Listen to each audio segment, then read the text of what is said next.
अस्सलामुअलैकुम, welcome back on my channel.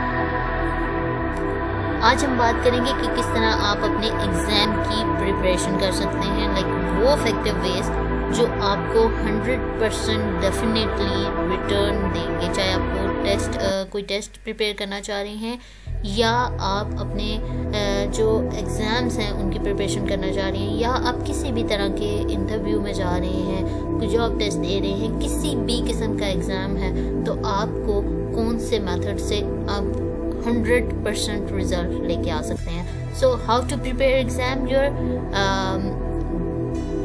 you are like a pro. So how to prepare your exam like a pro? So let's take a start. First of all, आपने क्या करना है कि अपना एक weekly या monthly या डेली स्केड्यूल बना लेना है।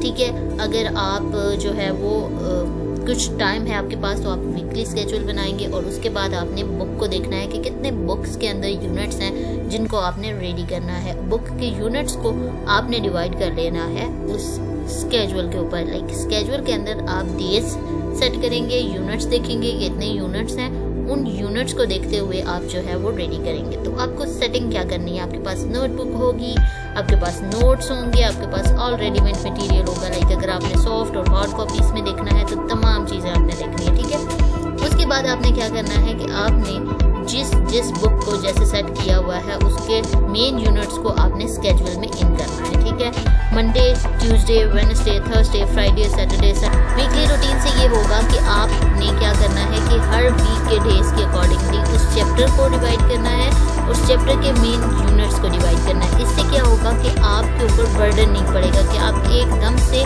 सारा चैप्टर जो है वो आपके सामने आ जाए और आपके पास एक दिन है और आपने पूरे जो है वो 2 या 3 यूनिट्स आपने रेडी करने हैं। तो इट्स नॉट गुड आइडिया।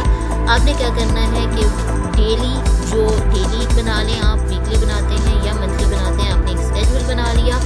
कुछ टाइम नहीं लगेगा, लाइक 15 to 20 मिनट्स का टोटल काम है कि आपने बुक सामने रखी, नोटबुक सामने रखी और उसके अकॉर्डिंगली आपने वो यूनिट्स उस कितने हद तक जो है वो रेडी करना है और कितना टाइम आपने लेना है। उसके बाद जैसे ही आप सेकंड थिंग में आप आएंगे, आपने स्टडी स्टार्ट कर दी है। स्टडी स्टार्ट करने के लिए आपने क्या करना है कि जैसे ही आपके सामने बुक आएगी तो आपने मेजर पॉइंट्स को हाईलाइट कर लेना है। अब ये one of the best strategy है जिसके थ्रू आप अपने माइंड में वो पॉइंट्स फोकस कर सकते हैं। लाइक हर एक चैप्टर के अंदर मेन हेडिंग्स होती हैं, आपने उनको क्या करना है, हाईलाइट कर लेना है।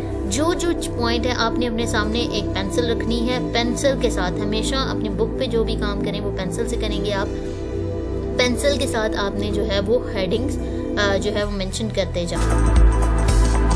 आपने नेक्स्ट जो पॉइंट याद रखना है वो ये है कि आपने सॉफ्ट कॉपीज के नोट्स ले लेने हैं। लाइक ये सबसे वीकेस्ट पॉइंट होता है स्टूडेंट का कि वो समझते हैं कि हमने जो हमारे पास लैपटॉप पे चीज़ है या स्क्रीन पे है वो चीज़ हमें ज़्यादा देर याद रहनी है। तो we are paper version people. ठीक है, हमने क्या करना है कि हमें बुक से ज़्यादा अच्छे से वो चीज़ें समझ आ रही होती है। तो जो भी आपके पास नोट्स हैं उनको आप नोटबुक में नोट कर लें या उनका प्रिंट ले लें। ठीक है, आपने क्या करना है, वो पेपर वर्जन में आपके सामने मौजूद होनी चाहिए वो इन्फॉर्मेशन। ठीक है, जैसे पेपर वर्जन में आएगी या तो आप वो लिखेंगे।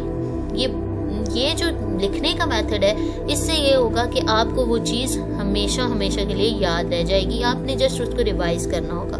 लेकिन अगर आप सॉफ्ट कॉपी में पढ़ते हैं तो वो चीज़ें इतनी इफेक्टिवली आपको याद नहीं होंगी। तो आपने अपने यूनिट्स को देख लेना है कि किस तरह से आपने उसको डिवाइड किया था, और डिवाइड करने के बाद आपने उनके कितने कुछ नोट्स अवेलेबल हैं। इजी वर्डिंग पे जाइएगा, बुक खोलें, बुक के अंदर हर एक चीज़ पढ़ने की ज़रूरत नहीं है। जो मेन पॉइंट्स हैं या जो रिपीटेड क्वेश्चन है उनको देखें। नथिंग, आप ये नहीं है कि एवरीथिंग इज़ इम्पोर्टेंट, हर एक चीज़ चैप्टर में दी गई हो तो हर एक चैप्टर को रीड आउट करने की ज़रूरत नहीं है। ठीक है, और अगर हम चाहते हैं कि बहुत सारे स्टूडेंट्स ऐसे भी होते हैं जिनको ये इशू होता है कि वो हर एक चीज़ पढ़ने की कोशिश करते हैं, वो क्या करेंगे, वो बुक्स भी सामने रख लेंगे, वो नोट्स भी सामने रख लेंगे, वो लैपटॉप भी सामने रखेंगे, वो फ़ोन भी सामने रख लेंगे।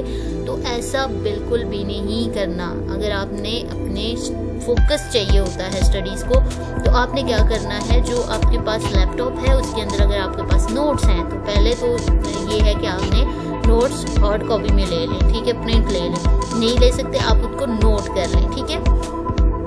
उसके बाद कोशिश करें कि क्वेश्चन जो आपके वीकली स्केड्यूल में शामिल हैं, उनके जो मेन पॉइंट्स हैं वो आपके पास नोट्स के फॉर्म में है या पीडीएफ के जो आपके पास सॉफ्ट कॉपी में है, उनको एक जगह कर लें, ठीक है। ये नहीं कि एक क्वेश्चन आप बुक से पढ़ेंगे, एक नोट से पढ़ेंगे, एक जो है वो लैपटॉप से पढ़ेंगे, ऐसा बिल्कुल ना करें।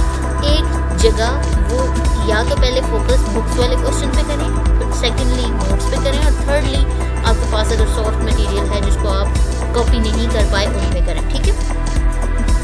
हर एक चीज़ की तरफ अगर आप जाएंगे तो उससे क्या होगा कि उस हसल बसल में आप अपनी जो मेन पॉइंट्स हैं उन पे फोकस नहीं कर पाएंगे, ठीक है। तो अपने सारे के सारे नोट्स को एक जगह कंपाइल कर लें, ठीक है, चाहे वो पीडीएफ की फॉर्म में है। नेक्स्टली थिंग इज कि रेस्ट, जो आपकी ब्रेक है, टाइमली आप जो है वो पूरी नींद करें ताकि आपका माइंड सुबह जो है वो फ्रेश हो। एग्ज़ाम पे जाने से पहले आप सुबह उठेंगे के साथ उठेंगे तो आप उन चीज़ों को जो है वो एक दफ़ा रिवाइज कर सकेंगे। तो ये थे कुछ ऐसे पॉइंट्स जिनके ज़रिए से आप ना सिर्फ अपनी स्टडी के ऊपर फोकस कर सकते हैं बल्कि एग्ज़ाम की बेहद अच्छे तरीके से तैयारी कर सकते हैं। मेन पॉइंट्स यही है कि आपने एक अच्छा सा स्केड्यूल बनाना है, स्केड्यूल पे फोकस रखना है, अपने चीज़ों को कंपाइल करना है, नोट्स को कंपाइल करना है, सॉफ्ट से हार्ड कॉपीज़ में लेके आना है चीज़ों को और उनके ऊपर फोकस करना है। नोट्स बनाने हैं साथ साथ, और रेस्ट लाजमी कीजिएगा। रेस्ट ये नहीं है कि फ़ोन से रेस्ट करें या म्यूज़िक से रेस्ट करें या किससे सो जाएं। कुछ टाइम की स्लीप जो है वो बेटर होती है कि आपने जब वो फ्रेशली सुबह उठेंगे तो आप अच्छे तरीके से एग्ज़ाम में परफॉर्म कर सकेंगे। तो अगर आपको वीडियो इन्फॉर्मेटिव लगी हो, लाइक और शेयर करना मत भूलिएगा। चैनल पे नए हैं तो चैनल को सब्सक्राइब कर दीजिएगा। Thanks for watching.